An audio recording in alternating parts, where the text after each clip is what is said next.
Bienvenue dans Les Hérétiques de l'Histoire, le podcast qui redonne vie aux magiciens, aux libres penseurs et aux mystiques, oubliés de notre passé. Je suis votre guide dans ces récits où se mêlent science, philosophie et magie, où la pensée libre défie les dogmes de son époque. Aujourd'hui, nous nous rendons dans l'Alexandrie du 5e siècle, au cœur de la plus grande bibliothèque du monde antique, pour rencontrer une femme exceptionnelle, Hypatie d'Alexandrie. Mathématicienne, astronome, philosophe et selon certains, magicienne.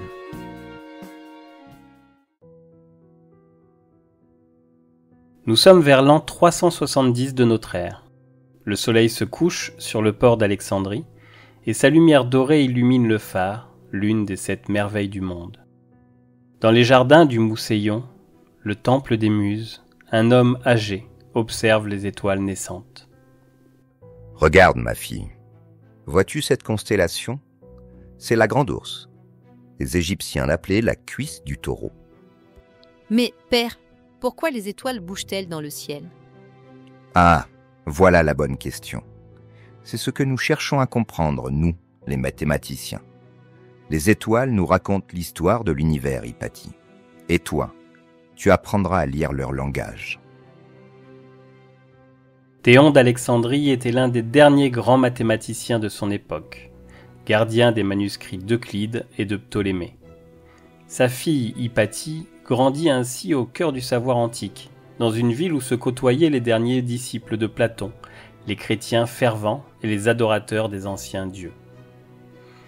Alexandrie, en cette fin du IVe siècle, était un creuset unique. Fondée par Alexandre le Grand, elle était devenue, sous les Ptolémées, le phare intellectuel du monde méditerranéen. Sa bibliothèque contenait près de 700 000 rouleaux, rassemblant tout le savoir de l'humanité. Mais l'Empire romain vacillait. L'empereur Théodose Ier venait de faire du christianisme la religion officielle, et les temples païens tombaient un à un sous les coups des fanatiques. L'enfance d'Hypatie fut celle d'une privilégiée du savoir. Contrairement aux autres filles de son époque, elle ne fut pas mariée jeune, mais éduquée dans les mathématiques, l'astronomie et la philosophie. Père, pourquoi les autres filles ne viennent-elles pas étudier avec nous ? Parce que le monde, ma fille, préfère souvent l'ignorance à la vérité. Mais toi, tu es différente. Tu as le don de voir au-delà des apparences. Est-ce cela que les gens appellent de la magie ? La vraie magie, Hypatie, c'est de comprendre les lois cachées qui gouvernent l'univers. Les nombres, les astres, les formes géométriques. Tout cela obéit à une harmonie secrète. Celui qui la perçoit détient un pouvoir que les ignorants appellent magique. Vers l'âge de 20 ans, Hypatie se rendit à Athènes pour parfaire son éducation.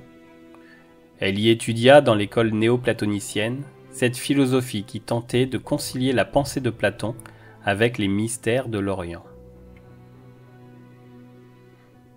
À son retour d'Athènes vers 395, Hypatie était devenue une jeune femme accomplie de 25 ans, grande, élégante, d'une beauté remarquable selon les témoins de l'époque. Elle possédait surtout une intelligence extraordinaire qui forçait le respect dans une société dominée par les hommes. Maîtresse Hypatie, comment peut-on calculer la distance qui nous sépare du Soleil ? Excellente question, Oreste. Tout commence par l'observation et la géométrie.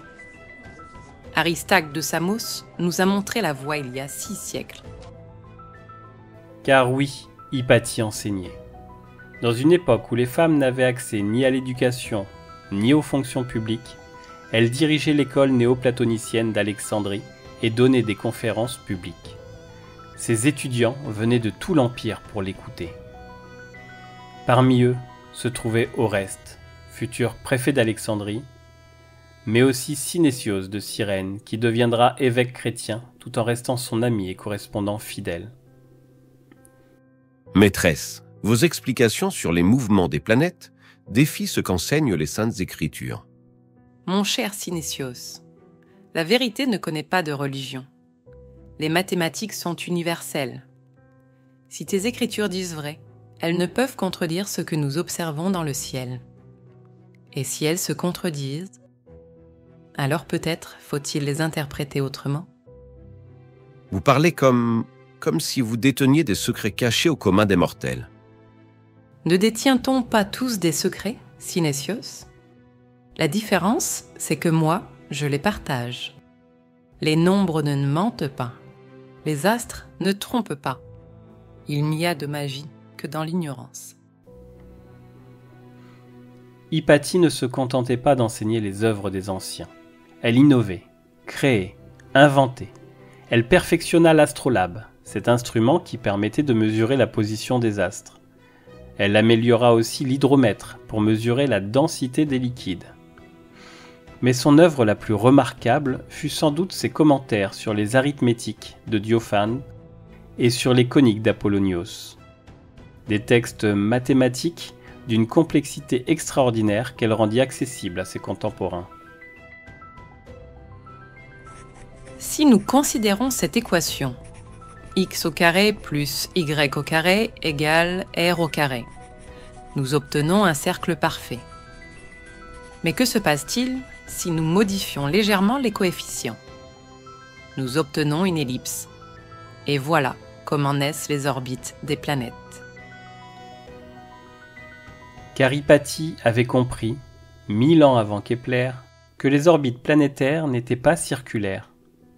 Une intuition géniale qu'elle ne put développer faute d'instruments suffisamment précis. L'une des anecdotes les plus marquantes sur Hypatie nous est rapportée par Damascus, philosophe du VIe siècle. Un de ses étudiants était tombé follement amoureux d'elle et l'a harcelée de ses assiduités. Exaspérée, Hypatie eut une réaction qui en dit long sur sa personnalité. « Vous prétendez m'aimer? Alors regardez bien ceci. » Et elle lui montra un linge taché de sang menstruel. Voilà ce que vous aimez vraiment. Pas la beauté, mais ce qu'il y a de plus animal et de plus vulgaire en nous. L'étudiant horrifié et guéri de sa passion ne l'importuna plus jamais. Cette anecdote révèle la personnalité d'Hypatie. Directe, sans concession, refusant l'hypocrisie sociale et les faux-semblants. Elle avait fait le choix de rester célibataire, consacrant sa vie à la science et à l'enseignement. Dans une société où le destin d'une femme était d'être épouse et mère, c'était déjà un acte révolutionnaire. Vers 400, les tensions religieuses s'intensifient à Alexandrie. L'empereur Théodose Ier était mort, et son fils Arcadius régnait sur l'empire d'Orient. Le christianisme s'imposait de plus en plus brutalement. En 391, le patriarche Théophile avait déjà fait détruire le Sérapéum, le temple de Sérapis qui abritait une partie de la grande bibliothèque. Les manuscrits antiques brûlaient et avec eux disparaissait le savoir de millénaires. Maîtresse Hypatie, la situation devient dangereuse. Les moines de Nitrie descendent régulièrement en ville pour chasser les impies. Votre école est surveillée. Au reste, la peur n'a jamais fait progresser la connaissance. Si nous nous taisons maintenant, qui transmettra le savoir aux générations futures? Mais ils vous accusent de pratiquer la magie noire, de détourner les chrétiens de leur foi. La seule magie que je pratique, c'est celle de la raison, mon cher Oreste. Et c'est précisément ce qui leur fait peur. En 412, Cyril devient patriarche d'Alexandrie. Neveu de Théophile, il est encore plus fanatique que son oncle. Il fait fermer les synagogues, chasse les juifs de la ville et s'attaque ensuite au dernier bastion du paganisme. Hypatie représente tout ce qu'il déteste, une femme libre, savante, influente, qui enseigne la philosophie païenne à l'élite de la ville. Pire encore, elle est l'amie du préfet Oreste, avec qui Cyril est en conflit ouvert. Cette femme est un fléau. Elle détourne les âmes chrétiennes par ses sortilèges mathématiques. Elle enseigne les hérésies des anciens philosophes. Dieu nous appelle à purifier cette ville de ses influences démoniaques. Les attaques contre Hypatie se multiplient.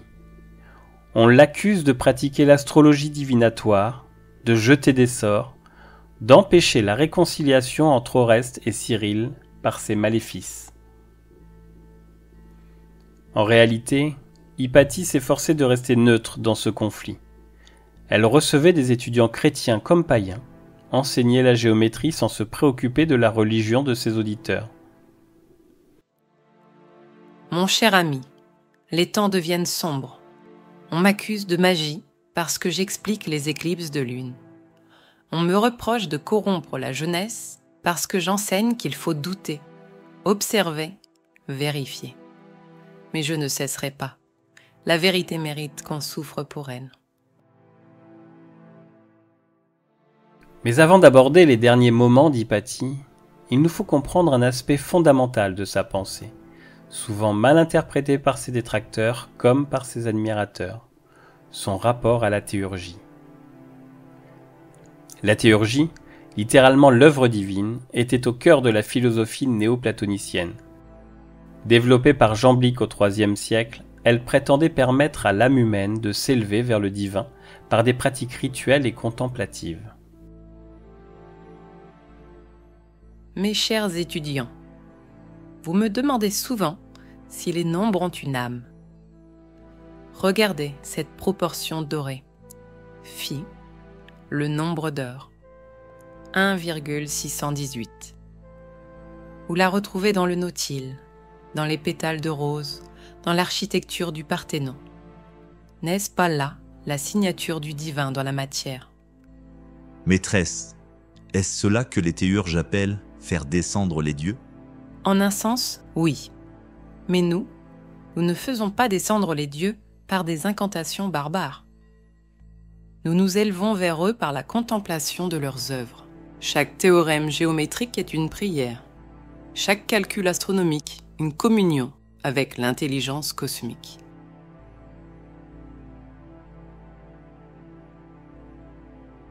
Car voilà le paradoxe d'Hypatie. Héritière d'une tradition théurgique, elle en transformait profondément la pratique. Là où Jamblique prescrivait des rituels complexes, des invocations aux dieux planétaires, des sacrifices et des purifications, Hypatie proposait une théurgie intellectuelle, une montée vers le divin par la pure connaissance. Maîtresse, j'ai assisté hier au mystère de Mitra. Les initiés prétendent communiquer avec les puissances célestes par leurs rites secrets. Que pensez-vous de ces pratiques? Mon cher Synésios, veux-tu vraiment connaître les puissances célestes? Alors, étudie leurs mouvements, comprends leurs cycles, calcule leurs influences mutuelles. Voilà la vraie communion avec les dieux astraux. Les autres ne font que singer ce qu'ils ne comprennent pas. Mais alors, vous niez l'efficacité des rites théurgiques? Je dis qu'il y a deux sortes de théurgie. Celle des ignorants, qui agitent des amulettes et récitent des formules barbares, et celle des sages, qui découvrent les lois divines inscrites dans la nature. Laquelle crois-tu la plus puissante? Cette approche révolutionnaire faisait d'Hypatie une hérétique à double titre. Pour les chrétiens, elle pratiquait des arts démoniaques. Pour les théurges traditionnels, elle vidait leurs pratiques de leur substance mystique. Pourtant, ses contemporains lui reconnaissaient des pouvoirs extraordinaires. Damascus rapporte qu'elle était capable de prédire les événements futurs, de guérir par l'imposition des mains, de provoquer des phénomènes inexpliqués. L'une des anecdotes les plus troublantes nous est rapportée par plusieurs sources. Un jour, pendant un cours sur les coniques d'Apollonios, Hypatie traçait sur le sable une ellipse particulièrement complexe. Observez bien cette courbe. Elle représente l'orbite de Mars selon mes calculs. Voyez comme elle s'écarte du cercle parfait. Maîtresse, Comment pouvez-vous affirmer une chose pareille? Personne n'a jamais observé Mars d'assez près. Vraiment?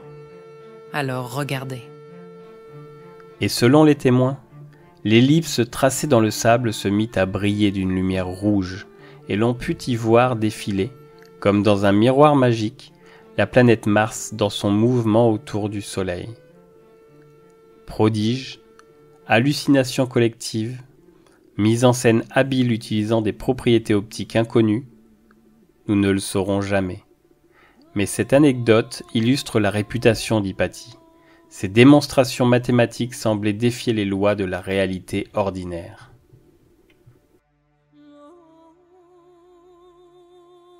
Ce qui est certain, c'est qu'Hypatie maîtrisait des techniques que ses contemporains jugeaient surnaturelles. Elle fabriquait des instruments de précision étonnante, prédisait les éclipses avec une exactitude parfaite, et ses cours attiraient des foules qui venaient autant pour ses prodiges que pour son enseignement. Ô vous, puissance céleste, intelligence qui mouvait les sphères, je ne vous invoque pas par des noms barbares, je ne vous honore pas par des sacrifices sanglants. Ma prière, c'est de comprendre vos lois. Mon offrande, c'est de transmettre votre sagesse. Ma théurgie, c'est de faire de chaque âme humaine un temple vivant de la connaissance.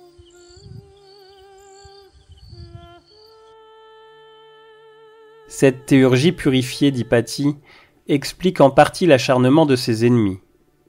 Elle ne se contentait pas de contredire la doctrine chrétienne, elle proposait une voie alternative vers le divin, une religion de la raison qui séduisait même certains chrétiens cultivés.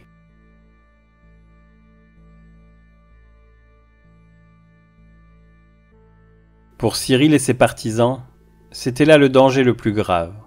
Non pas une sorcière vulgaire qu'on pouvait facilement discréditer, mais une théologienne païenne qui parlait de Dieu avec autant d'éloquence qu'eux, et qui, de surcroît, pouvait prouver ses dires par des démonstrations éclatantes.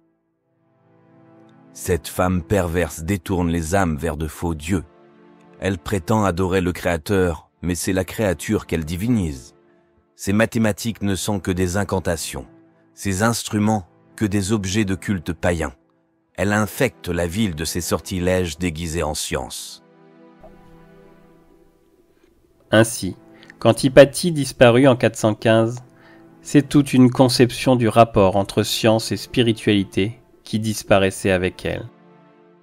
La théurgie intellectuelle qu'elle incarnait ne survivra pas à la montée du christianisme. Il faudra attendre la Renaissance pour que renaisse cette idée d'une magie naturelle fondée sur la connaissance des lois divines. Cette vision théurgique d'Hypatie nous aide aussi à mieux comprendre sa pédagogie révolutionnaire. Pour elle, enseigner n'était pas seulement transmettre des connaissances, mais initier ses étudiants à une voie spirituelle. Avant de vous révéler les secrets de l'astrolabe, mes chers disciples, vous devez comprendre que cet instrument n'est pas qu'un outil de mesure. C'est un microcosme, une image de l'univers tout entier. Quand vous ajusterez ces pièces, vous participerez à l'harmonie cosmique. Maîtresse, cela ressemble aux paroles des mystères d'Éleusis. Et en quoi cela te dérange-t-il? Les mystères d'Éleusis enseignaient que l'âme peut s'élever vers le divin. Nous enseignons la même chose, mais par la voie royale de la géométrie et de l'astronomie. Notre initiation ne se fait pas dans l'obscurité d'une crypte, mais dans la pleine lumière de la raison. Car voilà peut-être le véritable crime d'Hypatie aux yeux de ses contemporains. Elle démocratisait le sacré, là où les religieux à mystère réservaient leur révélation à quelques initiés triés sur le volet. Elle offrait ses secrets à quiconque avait l'intelligence de les comprendre. Femmes, esclaves affranchis, étrangers, chrétiens, païens, tous étaient admis dans son école pourvu qu'ils viennent chercher sincèrement la vérité. Une révolution sociale autant que spirituelle. Une légende rapporte qu'Hypatie avait créé un miroir théurgique, un dispositif optique complexe qui permettait d'observer les planètes avec une précision inouïe. Selon cette légende, ce miroir était enchâssé dans un cadre orné de symboles géométriques sacrés, et ne fonctionnait que pour celui qui avait atteint un certain degré d'élévation spirituelle. Vrai ou fausse, cette histoire illustre parfaitement la réputation d'Hypatie. Ses inventions techniques étaient perçues comme des objets théurgiques, ses découvertes scientifiques comme des révélations mystiques.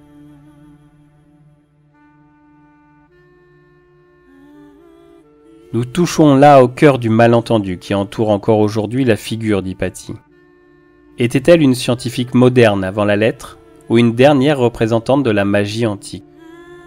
La réalité est qu'elle était les deux à la fois. Dans son système de pensée, il n'y avait pas d'opposition entre raison et spiritualité, entre science et théurgie. L'une nourrissait l'autre dans une synthèse harmonieuse que le monde occidental a perdue avec la victoire du christianisme. Mes enfants, quand je ne serai plus là, souvenez-vous, nous ne sommes pas des magiciens vulgaires qui prétendent plier la nature à nos désirs. Nous sommes des serviteurs de l'ordre divin qui se révèlent dans les nombres et les astres. Notre théurgie, c'est de nous conformer à cet ordre, de nous élever jusqu'à lui et d'aider les autres à faire de même. C'est cela la vraie magie. Transformer l'ignorance en connaissance, la multiplicité en unité, l'humain en divin.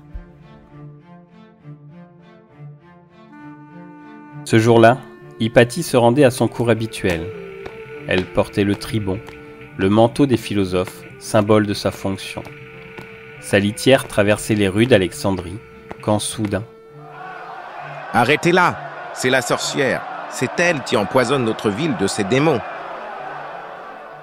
Une foule de parabalani, ces moines fanatiques qui servaient d'auxiliaires au patriarche, l'attendaient. Menés par Pierre le lecteur, l'un des lieutenants de Cyril, ils traînèrent Hypatie hors de sa litière. L'histoire nous dit qu'ils l'emmenèrent dans une église, probablement le Césaréum, où ils la dépouillèrent et la tuèrent avec des tessons de poterie, s'acharnant sur son corps. Ensuite, elle fut démembrée et brûlée.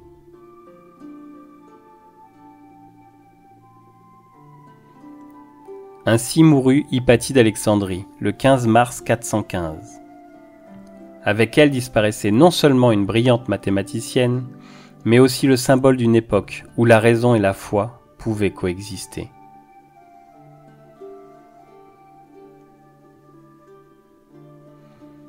La mort d'Hypatie marqua la fin de l'école néoplatonicienne d'Alexandrie. Ses étudiants se dispersèrent, emportant avec eux ses enseignements. Synésios de Cyrène pleura son ami dans ses lettres. La Sainte École a perdu son guide, et Alexandrie, sa plus belle parure. Hypatie, toi qui étais à la fois mère, sœur et maîtresse, toi qui séparais dans tes discours le vrai du vraisemblable, avec la rigueur de la géométrie. Mais qui était vraiment Hypatie? Une martyre de la science? Une victime du fanatisme religieux? Ou bien, comme certains l'ont suggéré, une praticienne des arts occultes? La vérité est sans doute plus nuancée. Hypatie vivait dans un monde où la frontière entre science et magie était floue. L'astronomie côtoyait l'astrologie, les mathématiques s'alliaient aux spéculations mystiques. Dans la tradition néoplatonicienne qu'elle incarnait, comprendre l'univers, c'était s'élever vers le divin. Les nombres n'étaient pas de simples outils de calcul, mais les clés secrètes de la création. Mes chers étudiants, quand vous contemplez un théorème géométrique, que voyez-vous? Des lignes tracées sur le papyrus? Non, vous voyez l'harmonie éternelle qui gouverne le cosmos. Quand vous calculez l'orbite d'une planète, vous participez à la pensée divine qui ordonne l'univers. Voilà la vraie magie. Non pas transformer le plomb en or, mais transformer l'ignorance en connaissance. Cette vision d'Hypatie en fait-elle une hérétique? Certainement, aux yeux de ses contemporains chrétiens, pour qui toute sagesse ne venait que des Écritures. Mais elle était hérétique aussi pour les païens traditionnels, car elle n'hésitait pas à critiquer les anciens maîtres quand l'observation contredisait leurs théories. Hypatie était une libre penseuse au sens le plus pur. elle ne reconnaissait d'autre autorité que celle de la raison et de l'expérience. Une légende raconte qu'Hypatie avait perfectionné un astrolabe si précis qu'il permettait de prédire les éclipses avec une exactitude parfaite. Cet instrument aurait été caché avant sa mort et n'aurait jamais été retrouvé. Certains affirment qu'elle l'avait confié à l'un de ses étudiants avec pour instruction de ne le révéler que quand les temps seront venus. D'autres prétendent qu'elle l'a détruit elle-même, refusant que sa science tombe entre les mains des fanatiques. Vraie ou fausse, cette légende illustre l'aura mystérieuse qui entoure encore aujourd'hui la figure d'Hypatie. Elle incarne cette science antique où l'exactitude mathématique se mêlait au mystère cosmique.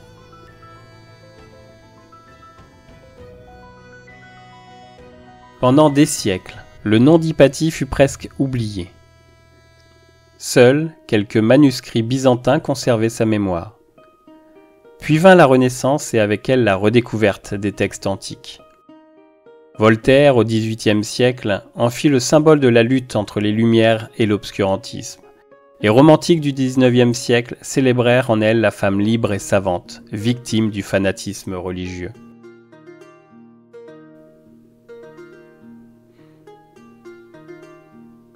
Mais cette image d'Hypatie martyre des sciences occultes peut être une réalité plus complexe.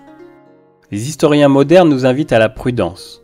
Hypatie n'était pas seulement victime de l'intolérance religieuse, mais aussi des luttes politiques de son époque. Son amitié avec Oreste l'a placée du mauvais côté, dans le conflit qui opposait le pouvoir civil au pouvoir religieux. Sa mort fut autant un assassinat politique qu'un acte de fanatisme. Quant à ses pratiques magiques, elles relevaient probablement de ce qu'on appellerait aujourd'hui la science appliquée. Construction d'instruments de mesure, observation astronomique, calcul mathématique complexe. Ce qui fascine dans le personnage d'Hypatie, c'est qu'elle incarnait déjà au 5e siècle l'idéal du savant moderne. Curiosité intellectuelle, rigueur méthodologique, transmission du savoir, indépendance d'esprit. Elle était une hérétique au sens étymologique du terme, celle qui choisit, celle qui pense par elle-même au lieu de répéter les dogmes établis.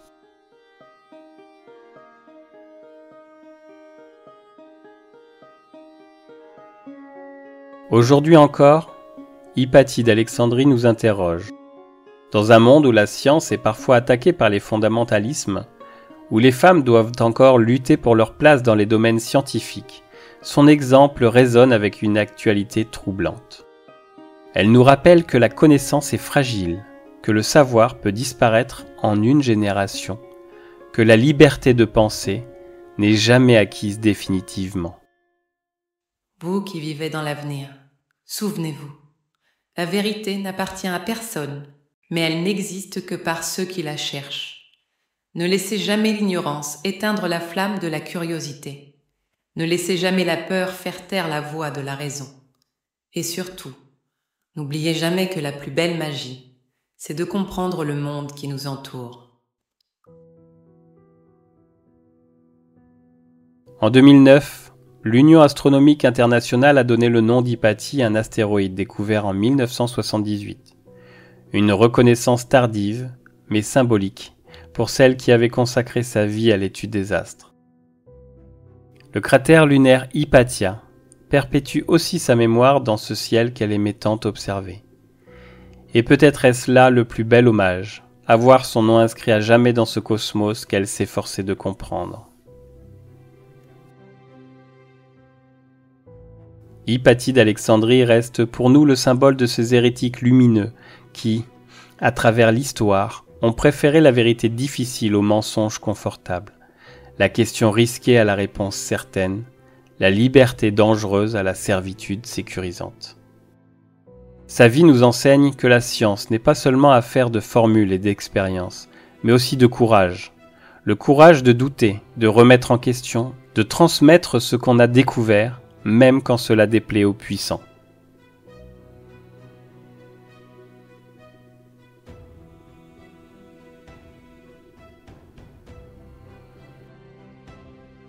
Ainsi s'achève l'histoire d'Hypatie d'Alexandrie, dernière flamme du phare antique, premières lumières de la science moderne.